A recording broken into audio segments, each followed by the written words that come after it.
Bob Sirott and Marianne Murciano with you, and we're joined by Lou Cairo from Chicago's largest injury law firm, GWC. Good morning, Lou. How you doing? Good morning. Doing great. Hi, Lou. Let's start by talking about opioids and the lawsuits. Do people realize how serious the opioid problem is?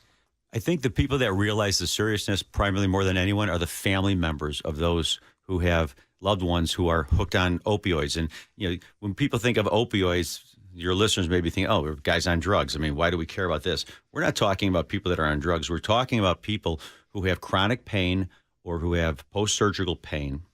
They go to a physician. Their doctor prescribes medication for them. This will get you out of your really significant pain so we can get you onto physical therapy and a road to recovery. But these are narcotics. These are things that are regulated by healthcare laws in every single state in the country. These are drugs that you can really be taken advantage of when your doctor is one of these pill pushers who pushes drug, and the pharmaceutical companies are making dollars and gazillions of dollars, and these innocent people are becoming hooked, and then they become a liability of the state or of their insurance carriers because they have, tens of thousands of dollars in medical bills and all the different associated expenses. So I think people have to be aware, and there's lawsuits all around the country on this. But it is something that's important for your listeners to be aware of because this starts with an innocent victim who has a chronic back problem, chronic arthritis, has a surgery, and they're just following the advice of their doctor who's getting, I was talking to one of the lawyers in my office today, Mike Knobloch was at a webinar yesterday on this exact topic, and he said, when I had my knee surgery, I got a dose for like 60 oxycodone pills. I'm like, what the heck is that for? 60 of them with a right to refill it. Mm-hmm. He's like, there's no way. He goes, I can appreciate how our clients can get hooked on this stuff because they're just freebie giving you an addictive drug. All right, wrong. So let's break it down. First of all, what happens to the person who becomes addicted, and how is it that they incur all these expenses? Because what we hear about is the overdose victim who died. So between the time that they get hooked and the time that they die, what is happening that is corrupting this family? Okay, well, first of all, what corrupts the family is you have a loved one who becomes addicted. And when you're addicted to these opioids, it's not like, I'm going to stop smoking tomorrow. Well, the tobacco industry proved it. With nicotine, you can't just stop. They get you hooked on it, chemically hooked. Opioids are much stronger than a cigarette is. And so the addictive factor is super, super high. So you get somebody who gets hooked on that because their doctor keeps saying, take this, you'll be out of pain. We want you to do well in physical therapy. If you don't feel the pain, you'll do better in physical therapy. Right. Before you know it, the person's full-blown hooked. Your orthopedic doctor. But as a hooked person, what is happening? You chemically need another opioid. You need another fentanyl. You need more Oxycontin. You need more hydrocodone, or you can't even function. And then then family calls 911.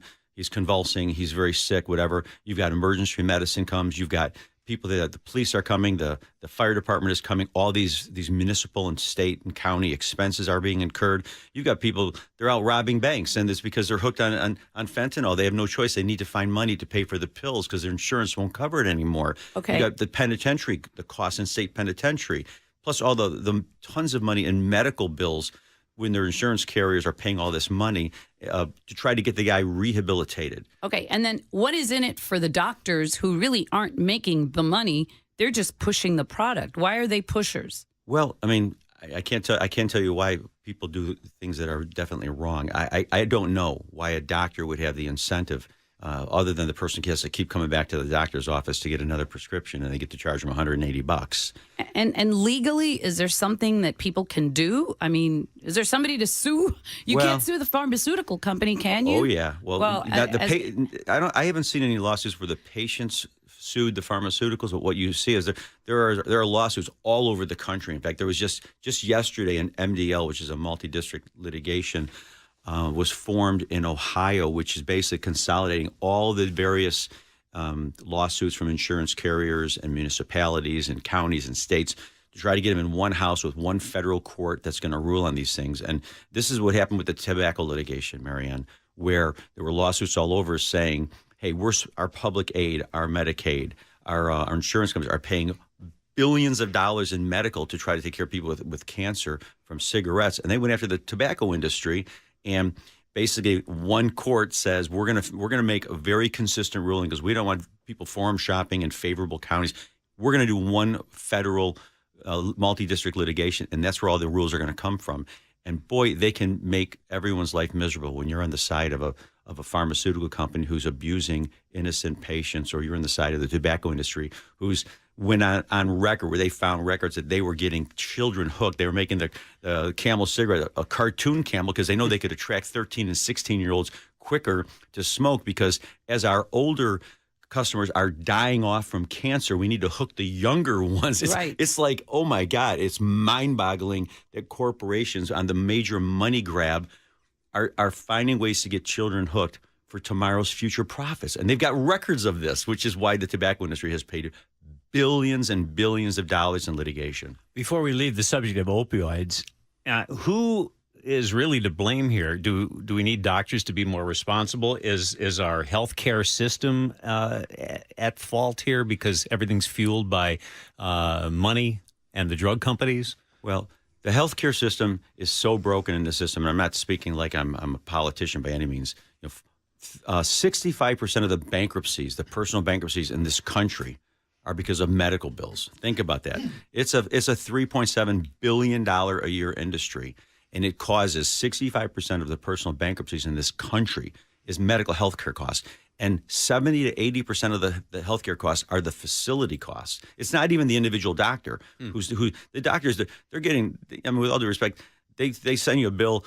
They're lucky if the insurance company pays them 25 cents on the dollar is if they get that much. It's the big major hospitals and the big centers that get the big bucks, okay, because they're the facilities. But there's always the incentive and the need to try to find a way to make more money. It's the pharmaceutical companies and the distributors of these drugs that are regulated by law. They have to verify that the doctors aren't becoming the pill pushers and people aren't getting a ridiculous amount of these meds. And I was talking to Marianne before we went on. There's a lawsuit that's pending in West Virginia. They sold from 2007 to 2012 in a 5-year period of time, sold 40 million doses of opiate painkillers. There's 96,000 people that live in that community, and they sold 40 million. How do 96,000 people? If every single person was taking pain medications, it was a narcotic, including children, children, and maybe the one dog in the family. Maybe you could sell 40 million, but these are designed for short-term usage. So if you're a pharmaceutical company, you're like, holy cow, we're killing it over here in Bodunk, Iowa, and we're just selling so much. These are short-term doses. Is there an epidemic in Bodunk, Iowa? Let's figure this out. You can't just keep saying we're making $1 gazillion in this company. We're just going to keep it going. Yeah, yes. They're killing it. They're killing it all right. They're killing people. us. Yeah. Yeah, something has to be done. 90 people a day in this country. It's crazy. So somebody's listening to this conversation right now, and they've been prescribed whatever it is, opioids of whatever kind, and they want to do something about it. What can somebody do at this point? That's a great question. I mean, typically, if you're being prescribed these medications, it's probably from your surgical doctor who trying to keep you out of pain, whatever. I would say go to your primary care physician and let him know, this is what I'm on. These are the doses I've had. Do I have a problem here? Do I have to worry? And if it's your primary care doctor that's prescribing it, you have a problem, because the primary care doctor shouldn't be prescribing long-term usage of opiates. I mean, you have a problem. If you need them, get to a neurologist or neurosurgeon or an orthopedic surgeon and find out what the core problem you're having so that can be cured and you can get off of these addictive types of medication that are killing people. And legally, is there any recourse for any of these people? Should they call a lawyer? Well, I mean, I think if you're... Lou's always going to say call a lawyer. Lou's always, but I mean, should if it's 9999999, I mean... That's right. Every case is very unique. And I think that if anybody feels like they're being taken advantage of or they're getting hooked on their medication or their doctors are overprescribing, they should call a lawyer. There may not be something a lawyer can do for you civilly, but he may be able to direct you in the right direction in terms of finding a good rehab center. And I've had clients. We've had clients, and we have a very large firm. We have thousands of clients. I've had plenty of clients who my lawyers and I personally have called and said, "Hey, we've been representing you for 2 years. you have to get off these medications. I've got a name of a center. You've got to call these people because you are getting hooked on a narcotic. You can't keep getting prescriptions. I've had doctors call me up and say, your client keeps calling me looking for prescription. I'm not giving him more prescriptions, Louis. I'm not doing it. This guy is getting hooked on these meds. I'm like, what are you calling me for? You want me to give him advice? You got him hooked. Yeah. I mean, you're the guy who was prescribing this stuff, not me. And it becomes a problem in their personal injury cases when all of a sudden it's, well, Mr. So-and-so, I mean, you've lied to the doctor. You've gone to 6 different doctors for pain medication. And you look at a guy just literally distraught. He is dying in the inside because he's not a drug addict. He's hooked on prescription medication. And they're not the bad guy. horrible. They're the victim. Check in with your holistic doctor, too. That might Yes. be a good idea. Oh, yeah. Yeah. Before we let you go, Lou, you mentioned the tobacco industry and the lawsuits, and we're going to be seeing something on television very soon now as a result of a legal action, correct? This is incredible, Bob. I mean, 15, 18 years ago, whatever it was, the lawyers from around the country, a consortium of lawyers went after the tobacco industry. They have paid tens of billions of dollars because what they've been able to uncover, unquestionably, is that the tobacco industry bought really good doctors and research labs and hospitals to do these studies and come out and say, nicotine's not that bad. It's not addictive, and it doesn't cause cancer. So, they get out there and they're selling their cigarettes. And I don't know how long ago, 15, 20 years ago, they had to put on the side of the cigarette container, cigarette tobacco the warning can cause cancer. Well, they found out they knew it caused cancer. They've been getting kids hooked for generations because that's their future.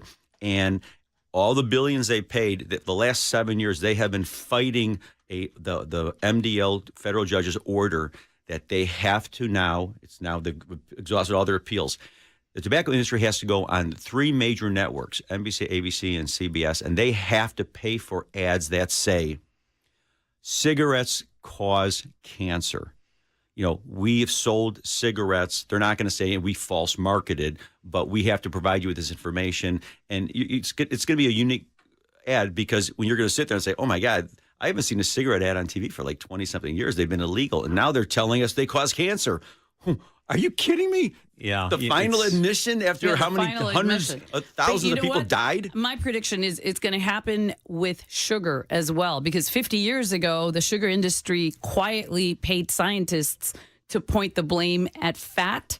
And it's being uncovered now is when people are starting to talk about it. And sugar is the thing that cancer craves. Sugar, Yeah. when you're on cancer. And they're not telling us that. It's it's designed to poison us. Why is the system Wait till they come out and designed against us like this? Wait till they come out and they tell you that your cell phone's causing radiations and That's cause coming brain out cancer. next year. That's what we're afraid of. Let me tell you. No, Listen to this show because you're going to learn about the future, You know baby. what? You remember? It's so true. You remember? Yeah. And you've probably seen them. You look in old magazines and you see these ads for cigarettes, and they got like a doctor in a white coat in the ad saying this is good for your health. And is he smoking in the and he's operating smoking room? in the operating room. What's next? All So right. there's a text here I want to read from 708 saying, we've gotten so much feedback as we've been talking about this, but I just want to read this one. You will most likely get addicted after a week or 2 of using strong opiates. I'm on Oxy, and it has destroyed my life, but I finally have a great job, but it has destroyed my life. Everyone that takes an opiate